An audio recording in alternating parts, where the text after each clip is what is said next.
Almanya'nın ilk Türk kadın rapçisi Azize A ile birlikteyiz. Hoş geldin Azize. Merhaba. Ve Nazlı ile birlikte Berlin'de bulunuyoruz. Çünkü 60 yıl müzik projemizin ilk etkinliğini bu pazar organize etmek için buradayız. Ve bununla bağlantılı bir soruyla başlamak istiyorum ben.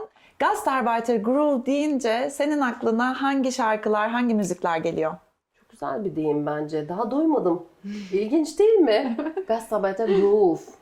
Gastarbeiter müziği denilir veya işte o zamanki çalınan falan ama groove güzel Bunu bir şey. aslında ben Ercan Bey'den, Iron Hands Records'un sahibi Ercan Bey'den duydum ve hemen sahiplendim çünkü çok güzel, Çok güzel bir bir söz. deyim. Gerçekten öyle. Aklıma ne gelir?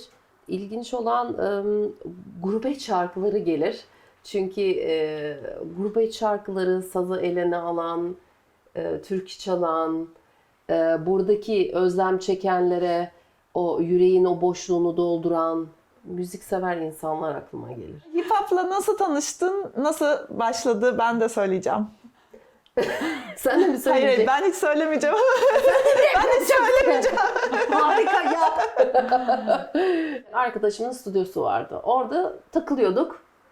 Arada bir vokal yapardım ben. Onun prodüksiyon yaptığı şarkıcılara. Sonra bir gün biri geldi dedi ki işte seni bir stüdyoya alalım. Sen böyle rap gibi bir şey yapabilir misin? Dedim bilmem hiç yapmadım. Girdim deneyimler falan yapıldı. Olmadı galiba. Çıktım dedim ki anlamadım neyin işi. Böyle casting gibi bir şeydi. Mersem Kartel'e dişi birisini arıyorlarmış. O dişi yerine de Erci'yi almışlar sonra. Canım benim. Ama nasıl da yakışıyor. Ondan sonra yakışıyor. Çok tatlı bir insandır o. Oradaki arkadaşlar dedi ki ve prodüktör sahibi ya Azize dedi aslında sana dedi çok yakışır rapçi olmak. Dedim gidin ya ben işte Queen Latifah'lar falan da böyle gözümde büyüyor dedim ben o yapamam ki kadın patır patır sayıyor yani. Ama bir dene. Yani herkes bir başlangıç bir şey yaptı. Dedi ki bak benim yazdığım bir şey var. 1 mark 10 mark diye. Dedim bunu da bir dene dedi. Rap yapmayı bir dene. İyi tamam zaten stüdyodayım. Oturdum onu çalıştım böyle. Ben sana beat vereyim dedi. Onu çalıştım falan derken dedim bir saniye dur ben kendime göre bir şey daha yazacağım dedim. Başladım ben yazmaya. Yazdıkça yazıyorum. İlginç olanı Türkçe yazıyorum. Yani o zamanki Türkçem bu Türkçemden daha kötü. Ve o nereden geliyor bilmiyorum. Birden döktürdüm. Her hafta yani bir 2 parça yazıyordum. Sonra bu 5 parça oldu. Girdik stüdyoya, çekim yaptık.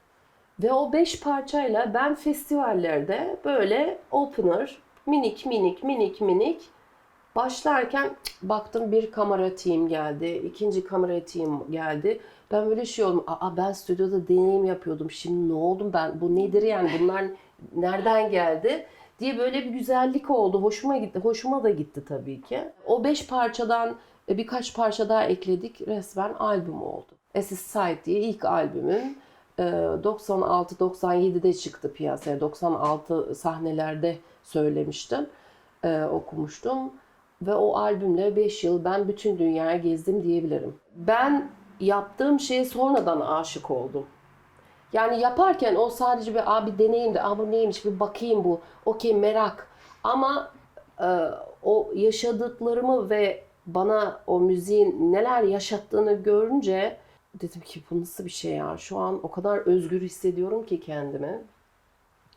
Ve ondan sonra tadını alıp Almanca şey derler. Bir kez kan yaladım derler. Ve ondan sonra bırakamadım da bir daha. İyi ki de bırakamamışsın. Ne güzel olmuş. Peki Almanya'nın ilk Türk kadın rapçisi olmak nasıl bir duygu? Aslında ben ilk Türk rapçi olayım diye çıkmadığım için yani daha çok meraktan yola çıktığım için benim için bir ben ilkim falan değil de dıştan gelen tepkiler enteresandı. Yani ben bir open mic'a gidince falan büyük bir şeyle no sen kadınsın sen yapamazsın bununla değil şöyle çekilin lan hatun gitsin falan oldu yani açıldı yollar. Sonra çok tatlı insanlarla tanıştım. Halen dostluğumuzun sürdüğü insanlarla tanıştım. O tarz festival ve open mic'larda. Daha çok Alman journalist ekiplerinin sordukları soruları bir zaman sonra artık beni sıkmaya başladı. Çünkü hep aynı sorular tekrarlanıyordu. İşte aileniz buna izin veriyor mu? Hay Allah. Yani 18'imi geçmişim, 20 küsur yaşındayım o zamanlar. Ve diyorum ki ya siz Alman bir şarkıcıya bu soruları soruyor musunuz? Ya ama işte sizin kültürünüzde işte bilmem ne, dedim ki siz bizim kültürümüzü nasıl, nereden biliyorsunuz? Yani Bild gazetesi diye bir şey var. Oradan mı biliyorsunuz yani? O mudur? Yani her hafta işte ein Ausländer, bir yabancı Türk asıldı, işte karısını öldürdü ve kocası bilmem ne yaptı. Klişelerden mi yola çıkıyoruz diye artık çıkışmaya başladım ve yine bir klişe yarattım. Çünkü dediler niye agresifleşiyorsunuz? Çok alevlisiniz. İşte biz soru soruyoruz. İnsanlar bunu duymak istiyor. Ben dedim hayır, duymak istemiyor yani. Sonuçta siz ne veriyorsanız dışarı insanlar ona merak ediyor, sarıyor. Ama sizce onlar bu böyle bunu satarız diyorsanız o yani bunun yolu. Onun için bir zaman sonra artık reddettim. Çünkü albümü dinlemeden gelen çoktu. Ve sadece kişilik, tamam bir yere kadar ama bu kişilik bir şey yaratıyor değil mi? Yani birazcık da onu dinle ve dinle de gel yani. Onun için bıraktım. Bir kayboldum. Sonra ürettim, tekrar çıktım ortaya ama bir 4 yıl sonra tekrar çıktım sanırım. 96'da ilk albüm, pardon 2000'de ikinci albümüm çıktı. Almanya'da başka bir label, Türkiye'de Davulluğundan çıktı. Almanya'daki çıkan albüm, dedim ki okey, şans, promosyon yapalım, ekip gelsin. Gene aynı sorular gelmeye başladı. Ben dedim bunun çözümü olması lazım. Ben bu sorulara cevap vermeyeceğim artık. Yani çıkalım bunun şeyin dışına. Yaş ilerlemiş yani sen kime ne soruyorsun? Büyümediniz mi hala? Öğrenemediniz mi?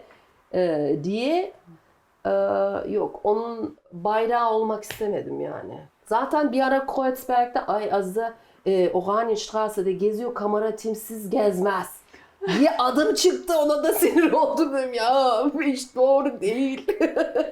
Yani çünkü iki tane farklı ayrımcılığa maruz kalınabilen durum, iki katı sizin üstünüzde. Evet. Yani hem Türk olmak, hem kadın olmak, hem rap yapmak.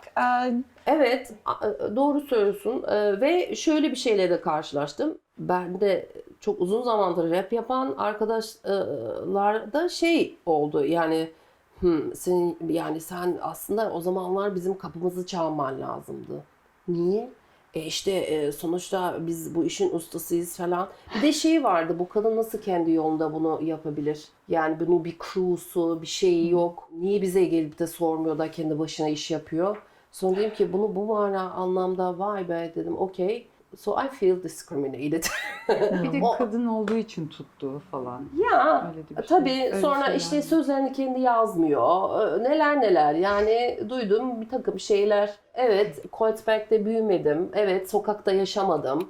Evet, ailemle mutlu yaşayan bir insandım. Normal her insanın çelişkisi olan bir hayat yaşadım yani ama sonuçta ben Almanların çok yoğun olduğu, en çok olduğu bir okula gittim. Azınlık yani onun bir takım şeyler anlatma arzusu duydum ve benim yalnız olmadığımı hissettim yani. Bütün Almanya'da yaşayan genç kadınların yaşadığını dile getirmişim meğersem. Çünkü konserlerde okurken karşımda ilk bayan sözlerimi okurken mikrofon birden elimden kaydı, böyle kaldım. Söz söylüyorum, o da söyle, bırakıyorum, o da.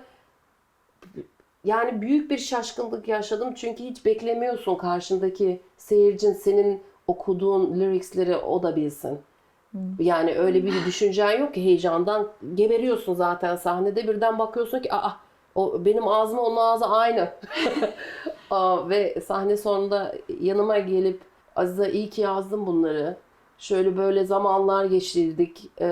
Senin müziğinle geçirdim ben onları. 1 oldu, 2 oldu. Dedim ki vay be. iyi ki yapmışım. Çünkü yalnız olunca bazen oturup diyorsun ki keşke yapmasaydım. Niye yapıyorum ki ben bunu?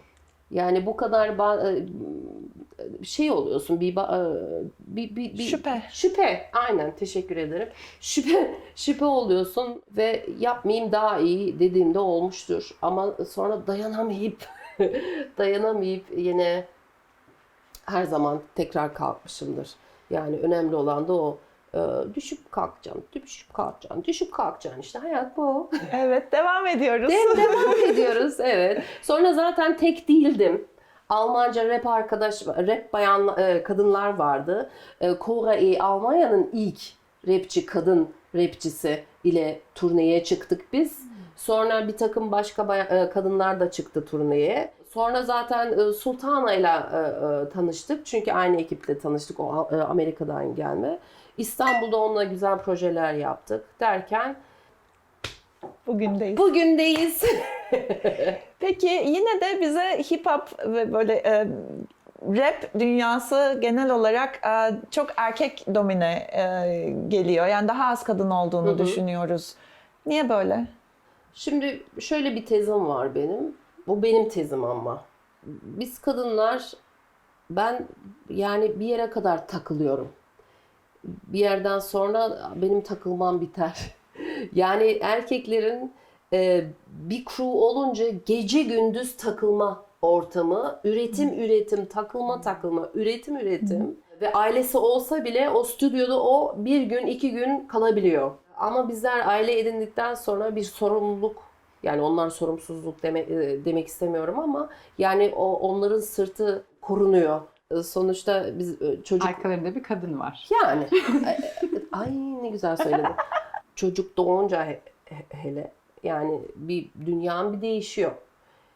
Artık her şey bir adım arkaya geçiyor ve en önemlisi evladın oluyor. Ona her şeyin en güzelini vermek istiyorsun. Aynı zamanda kendini kaybetmemeye şeyi gösteriyorsun. Zaman geçtikçe o uçları kaybedebiliyorsun. Bu böyle. Bazıları geri dönüp tekrar yapıyor. Bazıları hiç bir daha bir şey duymuyorsun. Yani sanırım onun için müzikte de erkek rap de daha dominedir. Sokaktan gelen bir tarz müzik olduğu için sokakta erkek sesi daha fazla erkek olduğu için erkek sesi vardır. Bu da net ve temel bir özeti. Bir de şöyle bir şey de var. Erkekler bütün hayattaki gibi daha hızlı benim der öne çıkar. Bir kadın önce bir düşün, lan ben o muyum değil miyim, yapsam mı yapmasam mı, dur ben yaparsam mı, hemen kafada bir şeyler düşün, o vazgeçer o an. Erkek öyle değil. İyisi de kötüyse o adımı atar önce. Sonra bak şimdi fazla erkek rapçi var diye illaki kalite yüksek diyemeyiz yani. O da sen de DJ'sin yani. We know. Yani ama daha kolay, daha rahatlar. Ve ben bunu yazarım, ben bunu rap yaparım, ben bunu şöyle yaparım diye daha rahatlar. Bizler daha önce bir yazayım, ondan sonra bir bakayım, bunu bir çalışayım. Sonra bir düşüneyim. Tam olsun her şey. Tam olsun, ay rezil olmayayım, ay kimse bir şey demesin. Ay bir de bunlar var. Ya.